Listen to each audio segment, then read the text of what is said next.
MLA Jalalabad ते अकाली दल के प्रधान सुखबीर सिंह बादल साहब सुन रहा सी और वो कह रहे सन कि ये किहड़ी सरकार चलनी की चलाऊगा जिहड़ी सरकार दिल्ली चल रही है। सरदार सुखबीर सिंह जी असी किस्मत वाले हैं कि साडी सरकार जिहड़ी है वो दिल्ली चल रही है और जे दिल्ली चलती है तो ही पंजाब के अंदर मेरे वर्गे लोग आम लोग MLA ने अज एक आम व्यक्ति पंजाब का मुख्यमंत्री बने जे दिल्ली चलता जिहड़ियां सरकारां पंजाबों चल जाए जां एक परिवार के घरों चल जाए जिवें कि प्राइवेट कोई कंपनी होंदी है सरकार नहीं प्राइवेट कंपनी होंदी है जिवें कि अकाली दल श्रोमणी अकाली दल एक प्राइवेट कंपनी है सरकार थोड़ी है उन्होंने फिर लोगों नाल वितकरे किए जाते वो केवल एक परिवार ना होके रह जाए।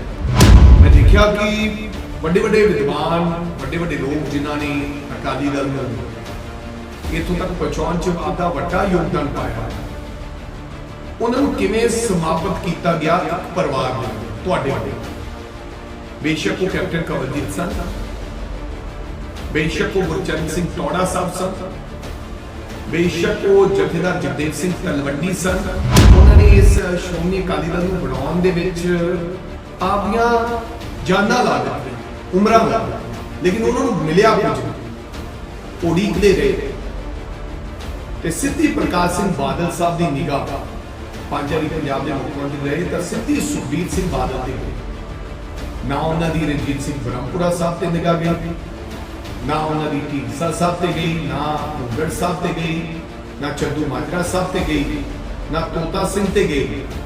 मेरे याद है मैंबर ऑफ पार्लियामेंट सरदार जोरा सिंह मान वो उन्होंने विरोध किया कि फलाने व्यक्ति को टिकट नहीं देंगे तो तुसी उन्होंने हाशिए ते कर देना सी वो मौजूदा मैंबर ऑफ पार्लियामेंट सन 3 बारी बने सन उन्होंने पिंड जाके जो उन्होंने तुसी सरकार च हालात किए सी उस हिसाब तो सारी दुनिया मैनूं ये भी याद है कि ये भी याद है पिछली सरकार के अंदर तुसी गुलजार सिंह रणी केसा तो कितना इस्तीफा लिया सी क्योंकि वो गरीब करना चाहता सी उन्होंने कोई इल्जाम लग गया तुसी उन्होंने को इस्तीफा लिया।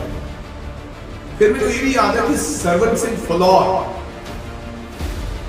उन्होंने इल्जाम थोड़े दिन लगे तो तुसी उन्होंने को इस्तीफा ले लिया पर जो अपने साला साहब की वारी आई साला साहब तुसी उन्होंने गंभीर इल्जाम लगे तुहानूं पता ही है ते तुसी अगले दिन क्लीन चिट दे के ते साला साहब नूं आंच नहीं आउंदी आंच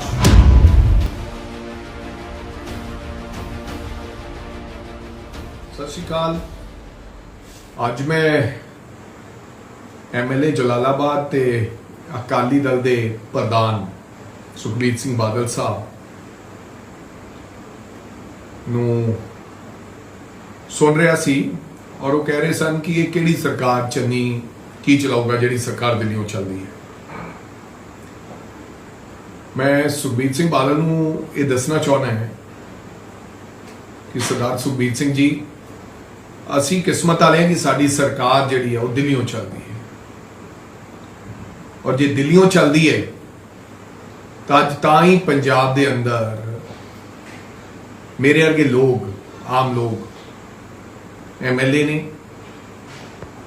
अज एक आम व्यक्ति पंजाब का मुख्यमंत्री बने जे दिल्ली चलती है जिहड़ियां सरकारां पंजाबों चलती हैं जां एक परिवार के घरों चल रही जिवें कि प्राइवेट कोई कंपनी होंदी है सरकार नहीं प्राइवेट कंपनी होंदी है जिवें कि अकाली दल श्रोमणी अकाली दल है एक प्राइवेट कंपनी है सरकार थोड़ी है उन्होंने फिर लोगों नाल वितकरे किए जाते वो केवल एक परिवार दियां होके रह जाती।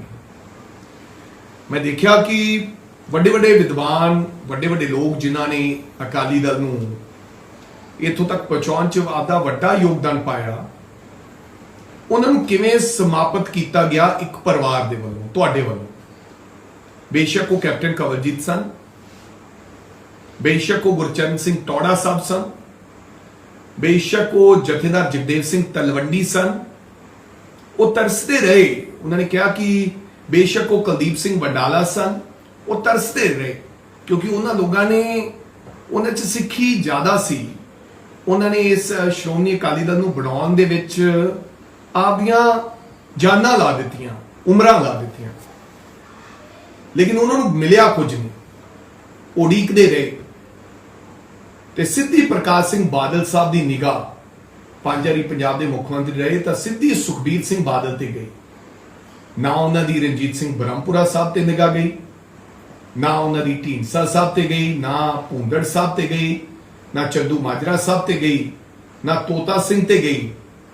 ਸਿੱਧੀ ਨਿਗਾਹ ਸੁਖਬੀਰ ਸਿੰਘ ਬਾਦਲ ਤੇ ਗਈ ਕਿਉਂਕਿ ਪ੍ਰਾਈਵੇਟ ਟਰਾਂਸਪੋਰਟ ਕੰਪਨੀ ਹੈ ਤੇ ਪ੍ਰਧਾਨ ਨੂੰ ਐਲਾਨ ਦਿੱਤਾ ਗਿਆ ਤੇ ਡਿਪਟੀ ਮੁੱਖ ਮੰਤਰੀ ਐਲਾਨ ਦਿੱਤਾ ਗਿਆ। ਪ੍ਰਚਾਰਾ ਕੋਈ ਨਹੀਂ ਸੀ, ਲੜਿਆ ਨਹੀਂ ਜਾ ਸਕਦਾ ਸੀ। ਆਵਾਜ਼ ਬੁਲੰਦ ਕਰਨ ਵਾਲੇ ਨੂੰ ਪੂਰੀ ਗਰਦਨ ਦਬਾ ਦਿੱਤੀ ਜਾਂਦੀ ਸੀ। ਮੈਨੂੰ ਯਾਦ ਹੈ ਮੈਂਬਰ ਆਫ ਪਾਰਲੀਮੈਂਟ ਸਰਦਾਰ ਜੋਰਾ ਸਿੰਘ ਮਾਨ, ਉਹਨਾਂ ਨੇ ਵਿਰੋਧ ਕੀਤਾ ਸੀ ਕਿ ਫਲਾਣੇ ਵਿਅਕਤੀ ਨੂੰ ਟਿਕਟ ਨਹੀਂ ਦੇਣੀ ਤੇ ਤੁਸੀਂ ਉਹਨਾਂ ਨੂੰ ਹਾਸ਼ੀਏ ਤੇ ਕਰ ਦਿੱਤਾ ਗਿਆ ਸੀ। ਉਹ ਮੌਜੂਦਾ ਮੈਂਬਰ ਆਫ ਪਾਰਲੀਮੈਂਟ ਸਨ, 3 ਵਾਰੀ ਬਣੇ ਸਨ। ਉਹਨਾਂ ਦੇ ਪਿੰਡ ਜਾ ਕੇ ਜੋ ਉਹਨਾਂ ਦਾ ਤੁਸੀਂ ਸਰਕਾਰ 'ਚ ਹਾਲਾਤ ਕੀਤੇ ਸੀ ਉਸ ਸਾਲ, ਉਹ ਸਾਰੀ ਦੁਨੀਆ ਜਾਣਦੀ ਹੈ। ਔਰ ਦੁਨੀਆ ਜਾਣਦੀ ਹੈ ਕਿ ਤੁਸੀਂ ਕਿਸ ਤਰ੍ਹਾਂ ਕਰਦੇ ਹੋ ਕਿਸੇ ਨੂੰ। ਮੈਨੂੰ ਇਹ ਵੀ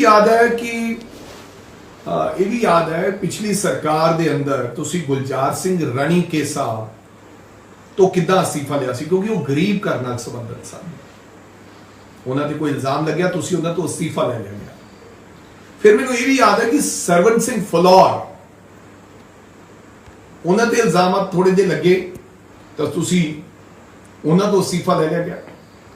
ਪਰ ਜਦੋਂ ਆਪਣੇ ਸਾਲਾ ਸਾਹਿਬ ਦੀ ਵਾਰੀ ਆਈ, ਸਾਲਾ ਸਾਹਿਬ ਤੁਸੀਂ ਉਹਨਾਂ ਤੇ ਗੰਭੀਰ ਇਲਜ਼ਾਮ ਲੱਗੇ, ਤੁਹਾਨੂੰ ਪਤਾ ਹੀ ਹੈ, ਤੇ ਤੁਸੀਂ ਅਗਲੇ ਦਿਨ ਕਲੀਨ ਚਿੱਟ ਦੇ ਕੇ ਤੇ ਸਾਲਾ ਸਾਹਿਬ ਨੂੰ ਆਂਚ ਨਹੀਂ ਆਉਣ ਦਿੱਤੀ। ਆਂਚ ਉਹਨਾਂ ਦੀ ਕੁਆਲੀਫਿਕੇਸ਼ਨ ਕੀ ਹੈ ਕਿ ਉਹ ਸਰਦਾਰ ਸੁਖਬੀਰ ਸਿੰਘ ਦੇ ਸਾਲਾ ਸਾਹਿਬ ਹੈ, ਇਹੀ ਕੱਲੀ ਕੁਆਲੀਫਿਕੇਸ਼ਨ ਹੈ।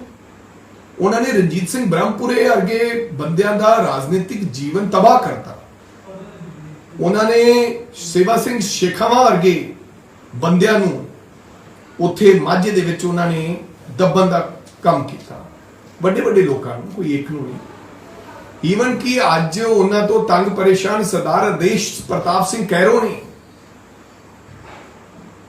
ਸੋ ਇਹ ਸਾਡੀ ਪਾਰਟੀ ਹੈ ਜਿਹੜੀ ਕਿਸੇ ਵਿਅਕਤੀ ਨੂੰ ਕੋਈ ਤੀਜੇ ਬੰਦੇ ਨੂੰ ਚੀਜ਼ ਦੇ ਸਕਦੀ। ਇਹ ਸੋਨੀਆ ਗਾਂਧੀ ਹੈ ਜਿਹੜੇ ਆਪਦੀ ਕੁਰਸੀ ਛੱਡ ਕੇ ਡਾਕਟਰ ਮਨਮੋਹਨ ਸਿੰਘ ਨੂੰ ਦੇਸ਼ ਦਾ ਪ੍ਰਧਾਨ ਮੰਤਰੀ ਬਣਾ ਸਕਦੀ, ਉਹ ਵੀ 10 ਸਾਲ।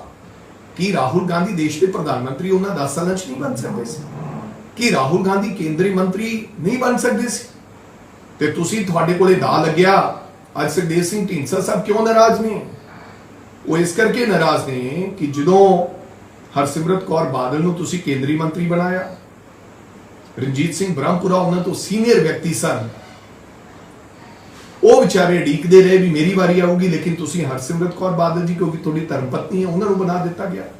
ਤੇ ਮੈਨੂੰ ਇਹ ਵੀ ਪਤਾ ਕਿ ਜਦੋਂ ਵਾਜਪਾਈ ਜੀ ਦੀ ਸਰਕਾਰ ਸੀ, ਤੁਸੀਂ ਇੰਡਸਟਰੀ ਮਿਨਿਸਟਰ ਸਨ, ਸੋ ਉਦੋਂ ਅਕਾਲੀ ਦਲ ਦੇ ਵੱਡੇ ਲੀਡਰ ਕਿਵੇਂ ਵਿਚਾਰੇ ਕੇਂਦਰ ਮੰਤਰੀ ਬਣੇ ਸਨ? ਉਹ ਤੁਹਾਡੀ ਕਿਰਪਾ ਨਾਲ ਨਹੀਂ ਬਣੇ, ਉਹ ਵਾਜਪਾਈ ਸਾਹਿਬ ਦੀ ਕਿਰਪਾ ਦੇ ਨਾਲ ਬਣੇ ਸੀ। ਮੈਨੂੰ ਉਹ ਸਾਰੀ ਗੱਲ ਘਟਨਾ ਕਰਨ ਦਾ ਪਤਾ ਹੈ ਕਿ ਕਿੰਨੀ ਤਕਲੀਫ ਹੋਈ ਸੀ ਕਿ ਸਾਡੇ ਤੋਂ ਬਿਨਾ ਹੋਰ ਕੋਈ ਪੰਜਾਬ ਦਾ ਵਿਅਕਤੀ ਸਾਡੇ ਟੀਮ ਚੋਂ ਕਿਵੇਂ ਬਣ ਸਕਦਾ।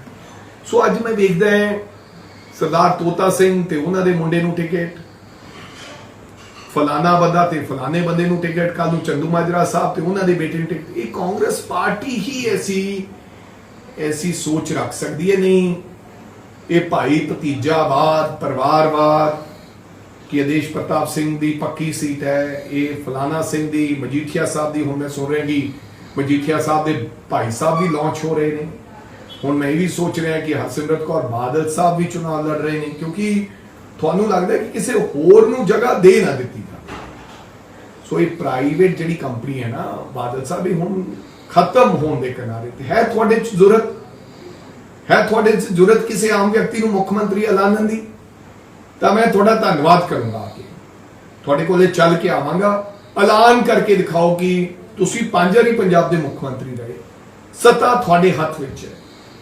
ਕੀ ਤੁਹਾਡੇ 'ਚ ਇਹ ਜ਼ਰੂਰਤ ਹੈਗੀ ਹੈ, ਇਹ ਹੌਸਲਾ ਹੈਗਾ ਕਿ ਪੰਜਾਬ ਦੇ ਕਿਸੇ ਹੋਰ ਵਿਅਕਤੀ ਨੂੰ ਤੁਸੀਂ ਕਹੋ ਕਿ ਇਹ ਅਗਲਾ ਪੰਜਾਬ ਦਾ ਮੁੱਖ ਮੰਤਰੀ ਸ਼੍ਰੋਮਣੀ ਅਕਾਲੀ ਦਲ ਦਾ ਇਹ ਹੋਏਗਾ? ਇਹ ਜ਼ਰੂਰਤ ਕੇਵਲ ਕਾਂਗਰਸ ਪਾਰਟੀ 'ਚ ਹੈ, ਰਾਹੁਲ ਗਾਂਧੀ 'ਚ ਹੈ, ਸੋਨੀਆ ਗਾਂਧੀ 'ਚ ਹੈ। ਜਿਸ ਪਰਿਵਾਰ ਨੂੰ ਤੁਸੀਂ ਇਹ ਗੱਲ ਕਹਿੰਦੇ, ਜਿਸ ਪਰਿਵਾਰ ਦੀ ਤੁਸੀਂ ਗੱਲ ਕਰਦੇ ਹੋ, ਉਸ ਪਰਿਵਾਰ ਨੇ ਹਮੇਸ਼ਾ ਸਿੱਖਾਂ ਦੀ ਲੜਾਈ ਲੜੀ।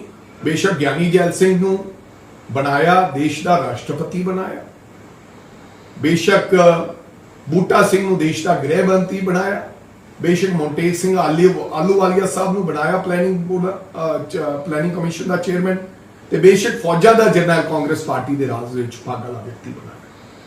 ਸੋ ਮੈਂ ਸਮਝਦਾ ਹਾਂ ਕਿ ਬਹੁਤ ਵੱਡੀ ਤਰਜੀਹ ਉਹਨਾਂ ਨੇ ਦਿੱਤੀ, ਲੇਕਿਨ ਆਪ ਦਾ ਕੁਝ ਬੋਲਣ ਤੋਂ ਪਹਿਲਾਂ ਸੁਖਬੀਰ ਸਿੰਘ ਬਾਦਲ ਸਾਹਿਬ ਜ਼ਰੂਰ ਸੋਚ ਲਿਆ ਕਰੋ ਕਿ ਮੈਂ ਕੀ ਬੋਲ ਰਿਹਾ ਹਾਂ, ਕੀ ਕਹਿ ਰਿਹਾ ਹਾਂ, ਕੀ ਕਹਿ ਰਿਹਾ ਹਾਂ। ਔਰ ਮੈਨੂੰ ਚੰਗਾ ਲੱਗੇਗਾ ਸਰਦਾਰ ਸੁਖਬੀਰ ਸਿੰਘ ਬਾਦਲ ਸਾਹਿਬ, ਔਰ ਲੋਕਾਂ ਨੂੰ ਵੀ ਚੰਗਾ ਲੱਗੇਗਾ, ਔਰ ਜਿਹੜੇ ਸ਼੍ਰੋਮਣੀ ਅਕਾਲੀ ਦਲ 'ਚ ਹੈਗੇ ਉਹ ਇਹ ਆਪਦੇ ਆਪ ਨੂੰ ਮਾਣ ਮਹਿਸੂਸ ਕਰਨਗੇ ਅਗਰ ਤੁਸੀਂ ਇਹ ਗੱਲ ਐਲਾਨ ਦਿਓ ਕਿ ਅਗਲਾ ਮੁੱਖ ਮੰਤਰੀ ਸ਼੍ਰੋਮਣੀ ਅਕਾਲੀ ਦਲ ਦਾ ਫਲਾਨਾ ਵਰਕਰ ਹੋਵੇਗਾ, ਨਾ ਕਿ ਸੁਖਬੀਰ ਸਿੰਘ ਬਾਦਲ ਹੋਵੇਗਾ। ਤੁਸੀਂ ਤਾਂ ਹੁਣ ਆਪਦੇ ਸਾਡਾ ਬੇਟਿਆਂ ਦੇ ਸਮਾਨ ਹੈ। ਮੈਂ ਤਾਂ ਸੋਚਿਆ, ਮੈਨੂੰ ਕਹਿੰਦੇ ਫਰਜ਼ੰਦ ਨੂੰ ਵੀ ਲਾਂਚ ਕਰਤਾ ਹੁਣ ਵੀ ਸੁਖਬੀਰ ਤੋਂ ਬਾਅਦ। ਹੁਣ ਵੱਡੇ ਮੈਂ ਦੇਖਿਆ 50 60 ਸਾਲ ਦੇ ਬੰਦੇ ਉਹ ਸਾਡੇ ਪੁੱਤਰ ਦੇ ਮੂੰਹ ਦੇ ਵਿੱਚ ਉਹ ਲੱਡੂ ਪਾਈ ਜਾਂਦੇ ਹੈ। ਹੁਣ ਮਤਲਬ ਕਿ ਉਹਨੂੰ ਵਾਰਿਸ, ਅਗਲਾ ਵਾਰਿਸ ਵੀ ਤੁਸੀਂ ਤਾਂ ਉਲੀਕਣ ਜਾ ਰਹੇ ਹੋ। ਥੋੜਾ ਵੱਡਾ ਦਿਲ ਰੱਖੋ, ਕਿ ਕਿਸੇ ਆਮ ਵਿਅਕਤੀ ਨੂੰ ਮੌਕਾ ਦਿਓ। ਔਰ ਮੈਂ ਸਲੂਟ ਕਰਦਾ ਹਾਂ ਕਾਂਗਰਸ ਪਾਰਟੀ ਨੂੰ, ਔਰ ਰਾਹੁਲ ਗਾਂਧੀ ਨੂੰ, ਔਰ ਸੋਨੀਆ ਗਾਂਧੀ ਨੂੰ, ਜਿਨ੍ਹਾਂ ਨੇ ਚਰਨਜੀਤ ਸਿੰਘ ਚੰਨੀ ਵਰਗੇ ਆਮ ਵਿਅਕਤੀ ਨੂੰ ਪੰਜਾਬ ਦਾ ਮੁੱਖ ਮੰਤਰੀ ਬਣਾਇਆ। ਧੰਨਵਾਦ। पंजाब ਅਤੇ ਪੰਜਾਬੀਅਤ ਨਾਲ ਜੁੜਿਆ ਹਰ ਮੁੱਦਾ, ਹਰ ਖਬਰ ਨਿਰਪੱਖ ਤਰੀਕੇ ਨਾਲ ਤੁਹਾਡੇ ਤੱਕ ਪਹੁੰਚਣ ਦੀ ਕੋਸ਼ਿਸ਼ ਵਿੱਚ ਤੁਸੀਂ ਵੀ ਦੇਵੋ ਸਾਡਾ ਸਾਥ। ਤਾਂ ਹੁਣੇ ਲਾਈਕ ਕਰੋ ਸਾਡਾ ਫੇਸਬੁੱਕ ਪੇਜ, ਸਬਸਕ੍ਰਾਈਬ ਕਰੋ YouTube ਤੇ ਅਤੇ ਫੋਲੋ ਕਰੋ ਇੰਸਟਾ ਅਤੇ ਟਵਿੱਟਰ ਤੇ ਨਿਰਪੱਖ ਪੋਸਟ। ਖਬਰ ਦੀ ਨਿਰਪੱਖ ਆਵਾਜ਼। ਵਿਜ਼ਿਟ ਕਰੋ www.nirpakhpost.com।